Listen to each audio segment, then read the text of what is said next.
자, 이 시간에 비대면 강의 첫 시간에 전이 방사선에 대해서 이야기를 할까 합니다. 우리가 전이 방사선 하면은 주로 이제 알파와 베타, X선, 감마선, 입자 방사선 등은 이제 이온한 능력이 있기 때문에 우리가 전이 방사선이라고 불러주기도 하죠. 그래서 전이 방사선의 종류를 보면은 자연 방사선과 인공 방사선 이렇게 나눠질 수가 있습니다. 자, 그러면은 우리가 미리 좀 작성을 해 놨습니다. 자.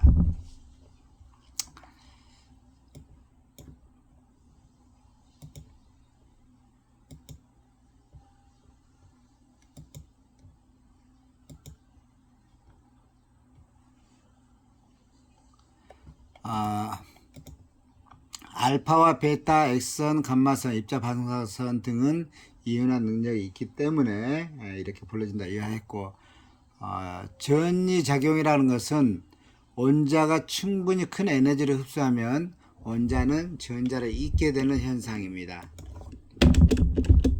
그리고 사람의 인체에서 전이작용이 일어나면은 DNA가 손상될 수도 있고, 자, 전이 방사선의 종류를 보면은 자연 방사선과 인공 방사선으로 나눠질 수가 있습니다. 그래서 자연 방사선은 주로 자연 방사선 온수로부터 알파나 베타, 감마선 같은 것들이 있고, 우주선에 의해서 생성된 방사선 물질이라든지 아니면 지표와 건축물 재료 속에 들어있는 방사선 물질, 또 공기와 음식물 속에 들어있는 방사선 물질 등이 있을 수 있습니다.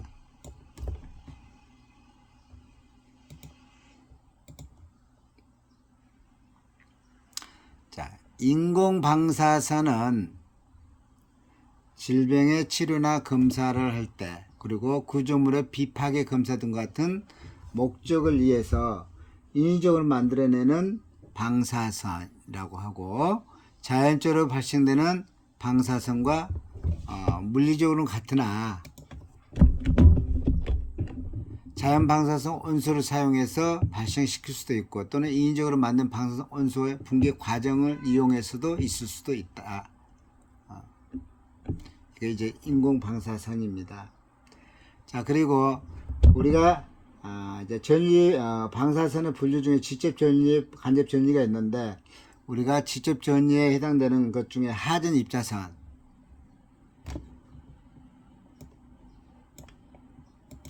주로 알파와 베타, 중양자선과 양자선, 전자선이 해당이 되고, 그 투과의 크기는 주로 이제 그 감마, 베타, 알파 순서로 보면 되겠습니다. 그리고 다시 한번 PPT 자료 넘어갈게요.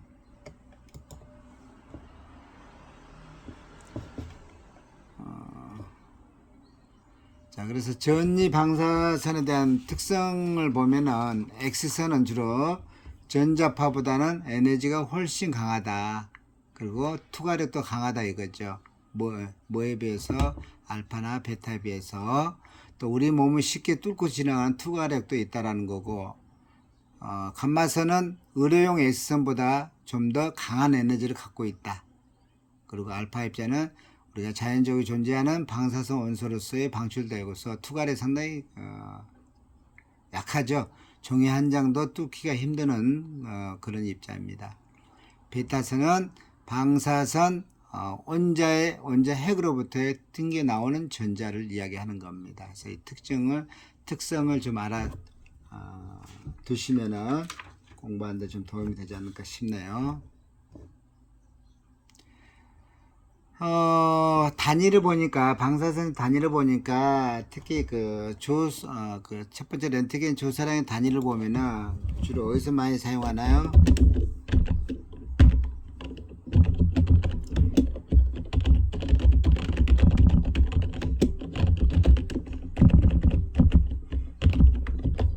주로 X선 발생 장치에만 많이 사용을 하죠.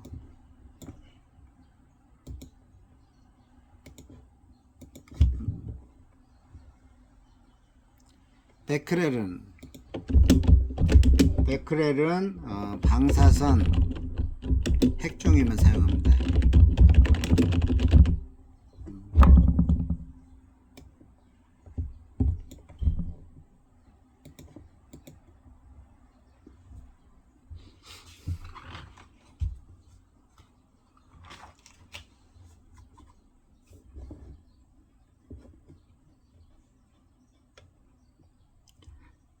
다음은 전이 방사된 피해 예방 대책을 보겠습니다. 첫 번째 방호의 원칙, 그리고 예방 대책, 모니터링, 그리고 외부 및 내부에 대한 노출에 대한 예방 방법이 있습니다. 그래서 우리가 이 중에 아마 일방적인 예방 대책이다 한번 보겠습니다. 이건 뭐냐면은 우리가 주로 시간이라든지 또는 거리, 차폐 등이 관여하고, 특히 거리 같은 거는 이제 방사선 발생원에 의한 선량률은 발생원에부터 떨어진 어떤 거리 제곱에 역비례하는 그런 관계를 가지고 있습니다. 다음은 비전지 방사선을 보겠습니다. 비전지 방사선의 종류를 보면 자외선, 과시광선, 적외선, 라디오파, 마이크로파, 저주파, 극저주파, 레이저 이렇게 종류를 나눌 수가 있습니다. 자, 그래서 비전지 방사선은 주로 이제 방사선이 물질을 통과할 때에 직접 또는 간접으로 물질을 이온화시키는 것을 우리가 전이라고 합니다. 그리고 좀 저거 작성을 해 볼까요?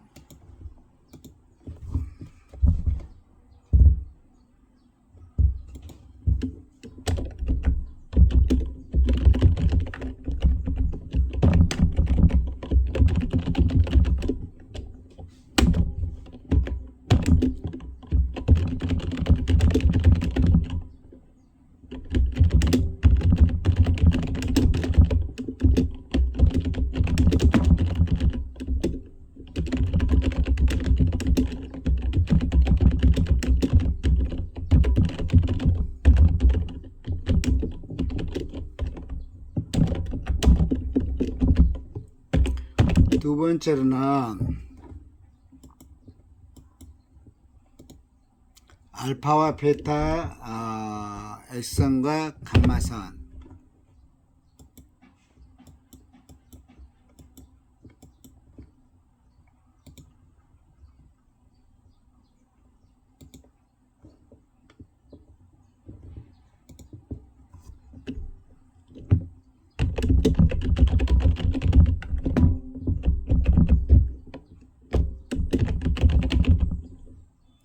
입자 방사선,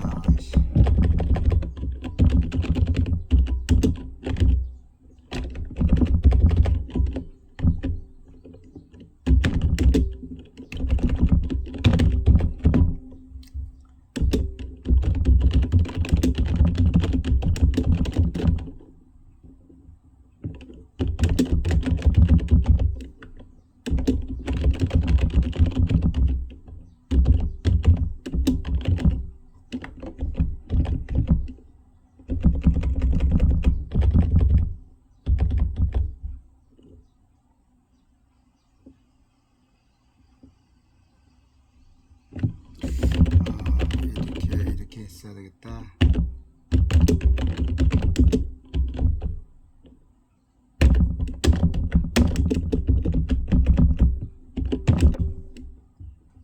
그리고 단순히 방사선이라고 할 때는 우리가 보통 이걸 뭐라고 합니까?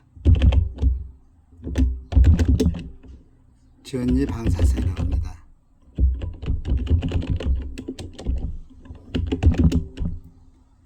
그리고 이제 자외선이나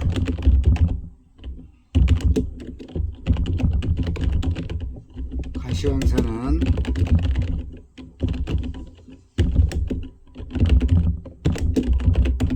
전혀 없지는 않죠. 그래서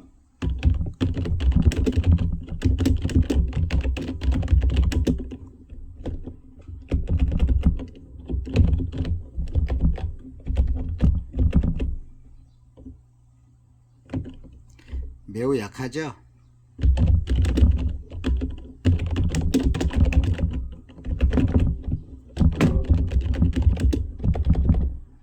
그래서 우리가 보통 이런 걸 뭐라고 합니까? 비전지 방사선이라고 합니다.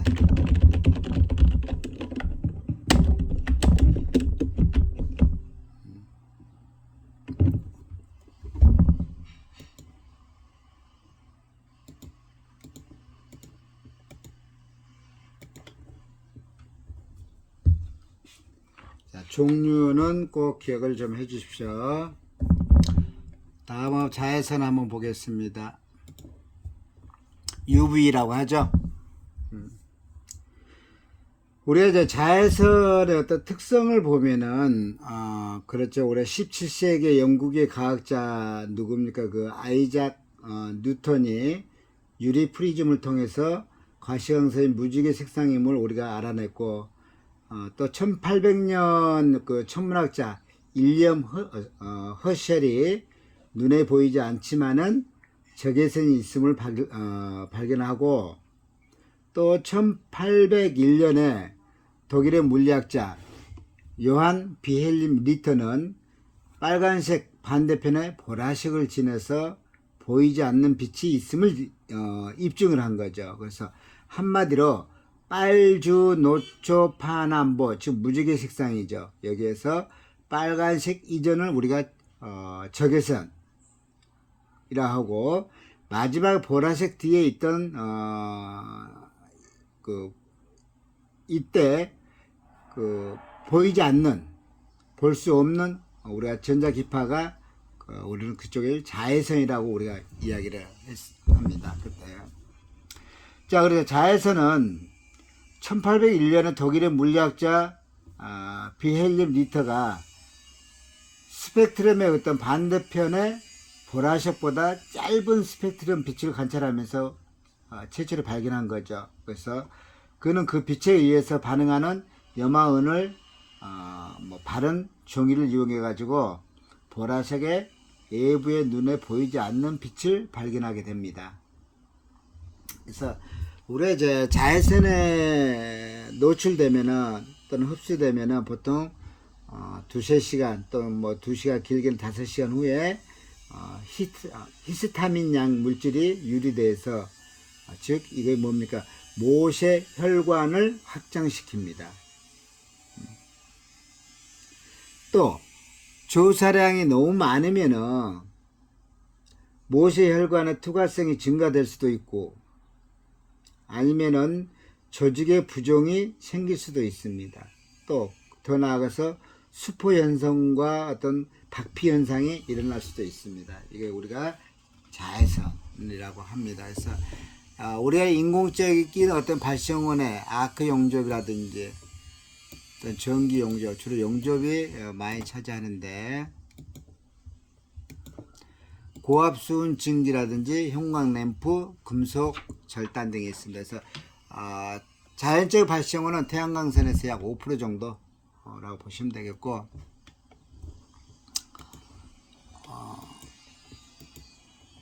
두 번째로는 생물학적 작용을 한번 보겠습니다. 자, 피부에 대한 작용을 보니까 투과력과 홍반이 형성이 된다. 그리고 색소가 침착이 되고 피부 비후가 되고 피부암이 발생이 된다라고 합니다. 그래서 특히 이제 투과력과 홍반이 발생되는 것은 주로 260에서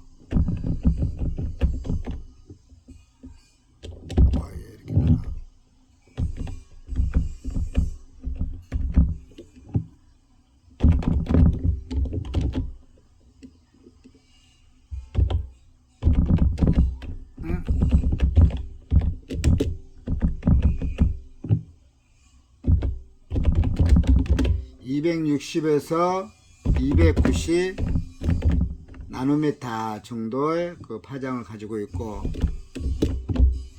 색소 침착이란 거는 홍반 현상에 의해서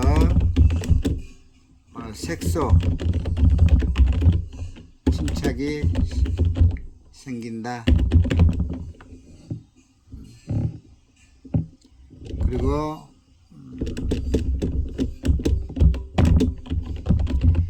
기저세포층까지 도달해서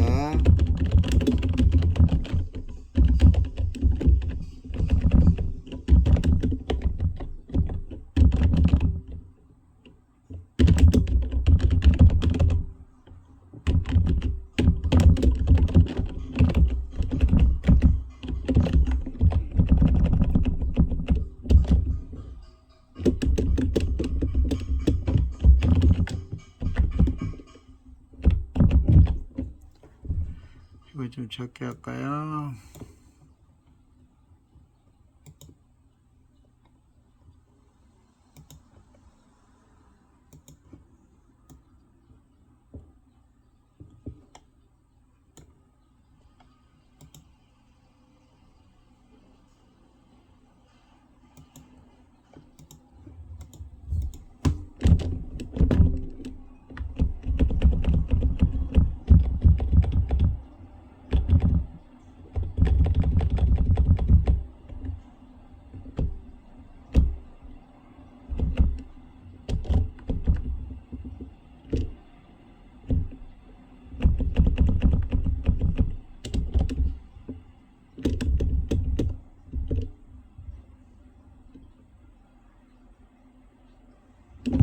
뭐가 있나요? 멜라닌, 색소.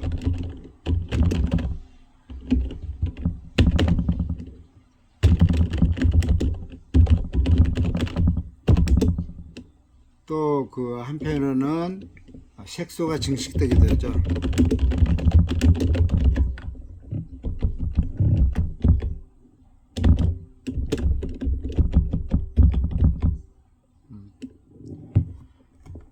주로 이제 피부 비우는 표피에 진피로 표피와 진피가 진피의 그 두께가 증가되죠. 증가할 수가 있습니다.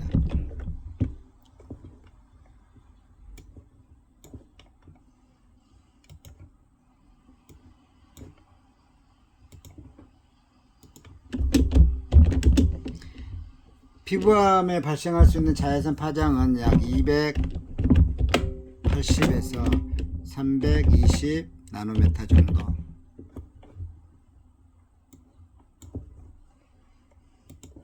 자, 여기는 기억을 해 놓으세요. 별표 5개.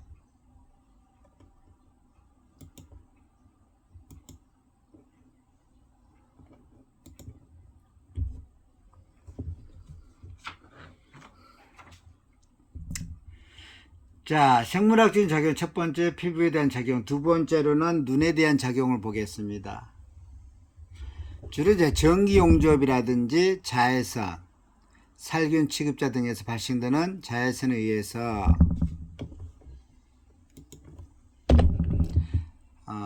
그 급성 각막염이 유발될 수도 있다. 그리고 나이를 먹을수록, 나이가 드실수록 자외선 흡수량이 많아져서 결국은 백내장까지 일으킬 수가 있습니다. 그래서 보통 이제 눈에 대한 작용은 파장으로 말하면 약 295 나노메타 정도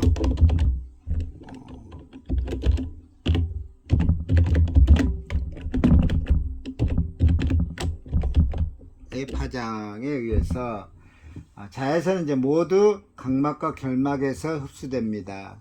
그래서 우리가 이런 현상에 의해서 전기용접이나 아니면 살균 취급자에 의해서 이렇게 발생이 되면은 증상으로 보면은 눈물이 많이 흐른다든지 아니면 눈에 의해서 동통이라든지 이물감에 동반한 즉 결막염이 일어날 수도 있고, 또 각막 표면의 개양이라든지 혼탁, 수포 현성, 그리고 결막이라든지 각막 안정에 있어서 어떤 작용도, 여러 가지 작용도 나타날 수가 있다라고 보면 되겠습니다. 세 번째로는 비타민 D를 보겠습니다. 비타민 D 하면 대표적으로 우리가 가장 크게 생각할 수 있는 것은 무릎병입니다.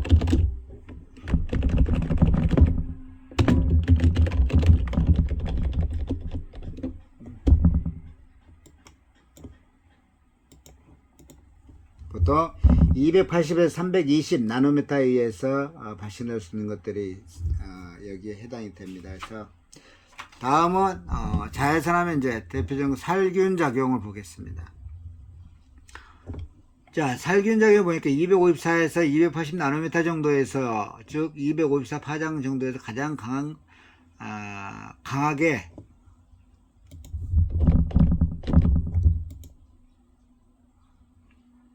핵단백을 파괴해서 이루어진다라고 이야기를 합니다. 자, 이것만 좀 알아주시면 되고, 다음은 전신에 대한 건강장애를 볼게요. 주로 자극작용이 있고 적혈구나 백혈구, 혈소판을 증가할 수도 있습니다. 증가시킵니다. 자, 2차적인 증상으로 보니까 두통이라든지 흥분, 피로, 불면, 체온 상승 등이 동반하고요.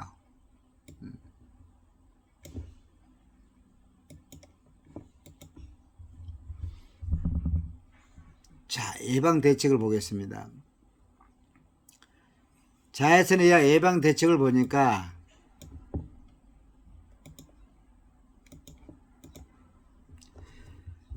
표적 기간, 즉 눈과 피부를 예방한다. 특히 이 중에 용접 작업자들이 상당히 심한데요. 주로 이제 그 불활성 가스 용접에서는 자외선량이 많아서 여기에서 뭐가 발생해? 오존이 발생할 수가 있습니다. 그리고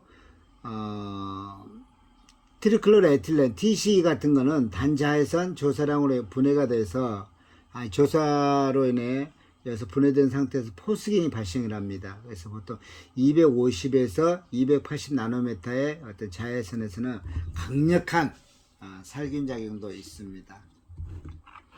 자, 다음은 가시광선으로 넘어가겠습니다.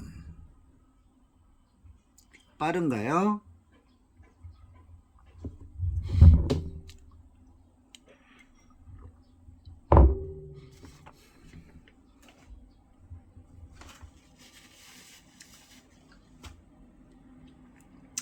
자, 우리가 자외선, 적외선, 가시광선 중 우리가 눈에 볼 수 있는 것은 이 가시광선 하나밖에 없죠. 가시광선은 보통 이제 400에서 760 나노미터의 파장을 갖는 전자파입니다.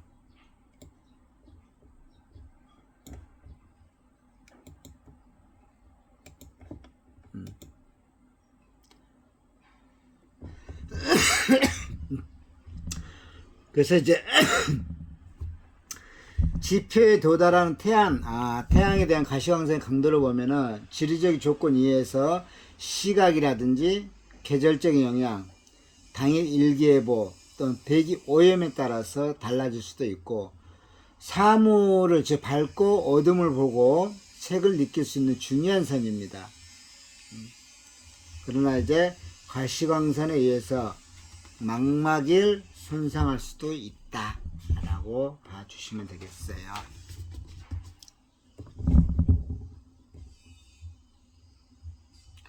자, 가시광선의 생체 작용. 자, 첫 번째, 열에 의한 각막 손상. 두 번째, 피부 화상. 특히 이제 대부분 조명이 너무 과하다든지 아니면은 너무 부족하다든지 이럴 때 이제 많이 발생이 되는데요. 우리가 산업안전보건법에 보면은 법적인 그 조명 기준이 있습니다. 보통 작업이라고 하면은 150룩스 이상 실내의 기준에 의해서 복도는 70룩스 이상이면 충분하고 70에서 75, 정밀 작업은 300룩스 이상, 초정밀 350 이상 이런 식으로 법적인 기준은 있으나 거기에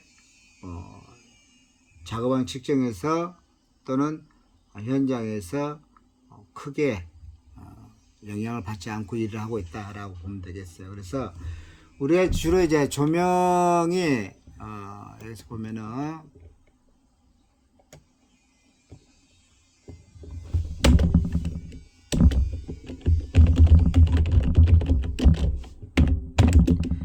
조명이 부족할 때 주로 올 수 있는 것, 안구, 진탕증. 이건 뭡니까? 주로 산소 결핍과 공존에서 이산화탄소와 이산화탄소 CO2나 CO2 아니면 메탄에 의해서 그 흡입으로 인해 가지고 안구 운동 중추가 장애를 받아서 올 수 있는 것이 있습니다. 두 번째로는 너무 많을 때, 조명 과잉일 때, 이럴 때는 시력 장애라든지 아니면은 시력 협차, 망막 변성, 항반부 변성 등이 올 수가 있습니다.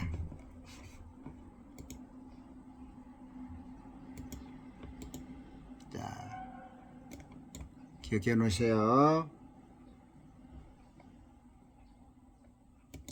자, 그래서 관리적인 대책을 보니까 작업장의 조도를 기준을 적정하게 유지한다든지 아니면은 전체 조명과 국부 조명을 병행해서 사용하는 것도 좋다. 그리고 전체 조명의 조도는 국부 조명의 조도에 비해서 10분의 1 내지 5분의 1 정도가 좋다. 기억해 주세요.